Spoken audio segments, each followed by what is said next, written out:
Часть 1. История древней уйгурской традиционной народной медицины.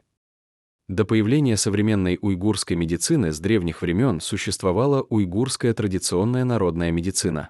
В древности, при отсутствии высокотехнологичных приборов, выявление болезней и подбор методов лечения требовали усилий нескольких поколений, как будто на ощупь. Поэтому основным условием для формирования эффективной медицины была передача текстов и книг.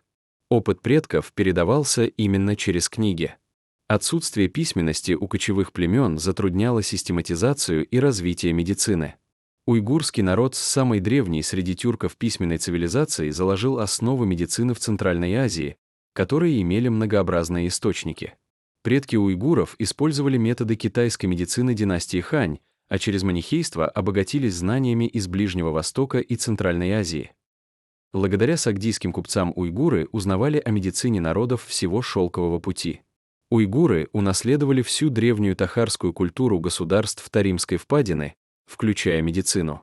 Синтез этих направлений сформировал богатую уйгурскую традиционную медицину. Ее корни уходят в уйгурские оазисные государства Тарима с многотысячелетней письменной историей. Основы древней медицины уйгурского края сложились еще до 4-го тысячелетия до нашей эры. Согласно древним трактатам считалось, что все в природе состоит из 4 стихий — огня, воздуха, земли и воды. Жизнь человека поддерживается под постоянным их влиянием. Более чем 400 лет до нашей эры врач по имени Хазыба из Тарима составил травник из 312 лекарственных растений. Этот труд получил признание древнегреческого врача Филатуса. Греческий царь, получив трактат, пообещал построить храм для жителей Тарима. Уйгурская медицина с древности влияла на Китай. Первый китайский фармакопейный труд уже включал уйгурские препараты — виноград, кунжут, серу. Также упоминаются трава фуца и согдианы, кровоостанавливающие средства из корошара и минералы из кучи. В древних китайских хрониках перечислено 256 медицинских трудов, из которых 5 или 6 были написаны знаменитыми врачами уйгурского края. На руинах храмов в Хотане найдено много текстов, относящихся к VII-X векам. Большинство древних уйгурских медицинских манускриптов хранятся в библиотеках Германии. В VII веке хотанский врач Басилахан был приглашен в Тибет. Он перевел на тибетский язык около 10 уйгурских медицинских книг. Эти труды, включая знания об анатомии и секретные рецепты в желтых свитках, положили начало великому тибетскому медицинскому трактату Чжучжи. В эпоху Тан и Сун уйгурская медицина переживала расцвет. Врач из Турфана провел первую в мире успешную операцию на глаза ослепшему японскому монаху. Это говорит о высочайшем уровне уйгурской хирургии того времени. После принятия ислама произошел взаимный обмен с арабо-персидской медициной. Ученый Аль-Фараби из уйгурского Кашгарского ханства Карахана написал более 10 трудов по медицине, обосновав связь между стихиями и физиологией. Это оказало влияние на Ибн Сину и его «Канон врачебной науки», а также на медицину арабов и народов всей Центральной Азии. После завоевания Индии Бабур вывез множество уйгурских медицинских книг, и благодаря этому в наше время были найдены древние уйгурские медицинские рукописи в Индии и Пакистане. Современная традиционная уйгурская медицина опирается на главные столпы древней уйгурской медицины. Теория Айрикан. Мироздание и человек состоят из 4 основополагающих элементов — огня, воздуха, воды и земли. Теория Мизадж определяет индивидуальный склад человека, 8 нормальных и 8 аномальных типов и качество лекарств. Теория Хилит. Соки здоровья зависят от баланса 4 жидкостей — крови, флегмы, слизи, желтой и черной желчи. Современные технологии, которые применяют в клинической практике, были разработаны на основе этой базовой теории традиционной уйгурской медицины. В новую эпоху традиционная уйгурская медицина засияла новой жизненной силой. Многие древние методы лечения вошли в списки нематериального культурного наследия и получили поддержку государства. Например, уникальная техника вправления костей. 8 методов вправления костей включают вытяжение, тягу, удар, надавливание, выпрямление, скручивание, выравнивание. Костоправ, используя эти методы, вправляет кости в правильное положение. Фиксирует поврежденное место с помощью верблюжьей шерсти, ивовых шин и бинта. Все приемы вправления костей и фиксация ивовыми шинами выполняются за один подход. Не требуется делать разрез. Нарушение кровообращения минимально. И не остается шрамов. Обладает хорошим лечебным эффектом при неправильно сросшихся костных травмах. Другой пример – лечение ревматоидного артрита и различных кожных заболеваний. Метод лечения лекарственными ваннами – это когда лекарственные растения помещают в марлевый мешочек, в большом котле нагревают и вываривают. Полученную жидкость выливают в деревянное корыто и омывают все тело. Благодаря тепловому воздействию и проникающему действию лекарственный эффект впитывается через кожу. Терапия лекарственными ваннами расширяет капилляры кожи, снимает воспаление и боль, изгоняет ветер и удаляет сырость, прочищает каналы и устраняет застои, улучшает кровообращение в пораженных тканях, уменьшает мышечные спазмы.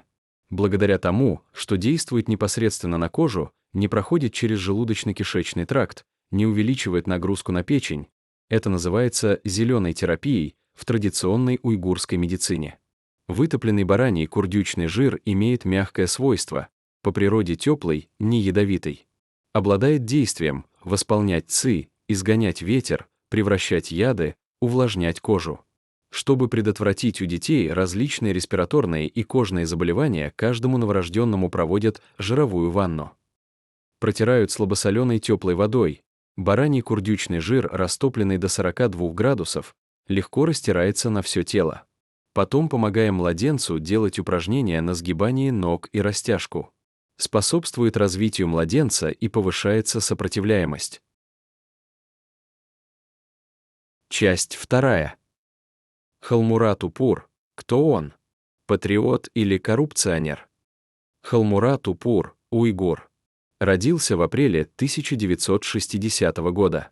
В 1982 году окончил Шанхайский университет традиционной китайской медицины. В 1993 году защитил докторскую степень в Санкт-Петербургском государственном медицинском университете. С 1982 года работал в Синьцзянском медицинском университете, прошел путь от преподавателя до профессора, руководителя кафедры, вице-президента и президента университета. Это статья в газете «Китайская наука» от 16 октября 2013 года. Название – «Соглашение между китайской и уйгурской медициной, чтобы мечта пустила корни». О новаторской команде под руководством профессора Халмурата Упура из Синьцзянского медицинского университета. Это хвалебная статья, в которой его представляют как выдающегося ученого, патриота и успешного руководителя, активно развивающего уйгурскую традиционную медицину. 30 марта 2017 года приказом Народного правительства уйгурской автономии Халмурат Упур назначен на должность начальника управления по надзору за продуктами и лекарствами Синьцзян-Уйгурского автономного района. Это ведомство, аналог российского Росздравнадзора или американского FDA, могущественного управления по санитарному надзору за качеством пищевых продуктов и медикаментов. Абсолютный контроль над регистрацией лекарств, лицензированием аптечных сетей и закупками медицинского оборудования. Через 8 месяцев его арестовали, поместили в лагерь перевоспитания и приговорили к смертной казни по обвинению в коррупции и сепаратизме. Что же послужило основанием для таких обвинений высокопоставленному чиновнику, подводящих под расстрельную статью? Итак, в марте 2017 года Халмурат Упур становится хозяином всех медикаментов и лекарств в Синьцзяне. При этом он возглавляет семейный фармацевтический бизнес и получает миллиарды юаней государственных субсидий на развитие медицины. То есть, чиновник, чей семейный бизнес является крупнейшим частным игроком на рынке фармацевтики, назначается главным контролером этого самого рынка. Конфликт интересов налицо. Халмурат Упур через доверенных лиц и членов семьи управляет контрольным пакетом акций фармацевтической компании «Хабавей». Став главой управления, Упур получает законное право проверять, штрафовать и отзывать лицензии у любых конкурентов своей семейной империи. Ректор Халмурат Упур Синьцзянского медицинского университета и его дочерние больницы инвестировали в его компанию. Кто в конечном итоге получал выгоду от этих инвестиций? Медицинский университет занялся продажей, распространением и оказанием услуг сторонним поставщикам лекарственных препаратов. Как же этот бизнес в учебном заведении сказался на качестве подготовки студентов? Ректор Халмурат Упур вошел в конфликт с секретарем парткома университета, Ханьцем Либин. Либину порекомендовали организовать трудоустройство нескольких выпускников из числа уйгуров, не имеющих лицензии врача, в первую аффилированную больницу Синьцзянского медицинского университета. Либин утверждал, что врачи в больницах А-класса несут большую ответственность, их работа связана со спасением жизней и обеспечением безопасности людей. Китаец задавался вопросом, как эти рекомендованные выпускники из числа уйгуров, не имеющие лицензии врача, могут лечить пациентов в таком учреждении. Однако несговорчивость Либина разозлила его непосредственного начальника, ректора Халмурада Упура. Партийный комитет университета под руководством Либина выдвинул ряд требований и принял строгие меры к уйгурам. Это запрет на ношение черных хиджабов и длинных бород на территории кампуса для всех преподавателей и студентов. Либин обходил классы, объясняя учителям и ученикам, что кампус — это место для изучения научных и культурных знаний. Ученики могут носить любую национальную одежду, подходящую для их физического и умственного развития, но не должны носить черные хиджабы и длинные бороды.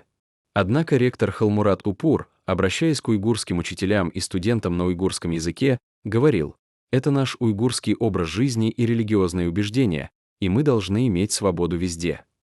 Халмурад Упур жаловался на Либина вышестоящим чиновникам, обвиняя его в чрезмерной строгости. Либин получил текстовое сообщение от высокопоставленного уйгура, лидера партии уйгурской автономии, который критиковал его за чрезмерную строгость и неуважение к обычаям уйгуров и требовал ослабить контроль над вопросами, касающимися уйгуров, в учебном заведении. Халмурад Упур стал преследовать и мстить Либину. С одной стороны, он жаловался вышестоящему руководству. С другой стороны, тайно организовывал людей для написания обвинений против Либина. Дело в том, что партиец Либин тоже, используя служебное положение, открыл фармацевтическую фирму «Канбаюань». Халмурад Упур использовал своих родственников из антикоррупционного бюро и дисциплинарной инспекционной комиссии с целью выдвинуть Либину обвинение в коррупции. В результате прокуратура открыла расследование. В итоге 31 марта 2017 года районный народный суд Урумчи приговорил Либина к 10 годам и 6 месяцам лишения свободы и штрафу в размере 500 000 юаней за получение взяток на общую сумму более 3,5 миллиона юаней. А 27 мая того же года Высший народный суд Синьцзян-Уйгурского автономного района оставил в силе решение суда первой инстанции. Находясь в тюрьме, Либин написал донос на Халмурата Упура, обвинив его в том, что тот подставил его и является двуликим человеком.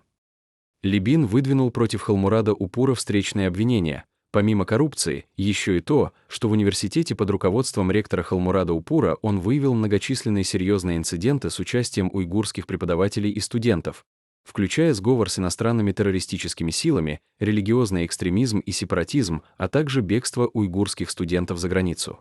Халмурата Упура арестовали в ноябре 2017 года прямо в его кабинете в Урумчи. Государственная безопасность забрала его компьютер и обвинила в национализме на основе переписок в WeChat. В октябре 2018 года городской суд Урумчи приговорил Халмурата Упура к смертной казни по обвинению в коррупции и сепаратизме.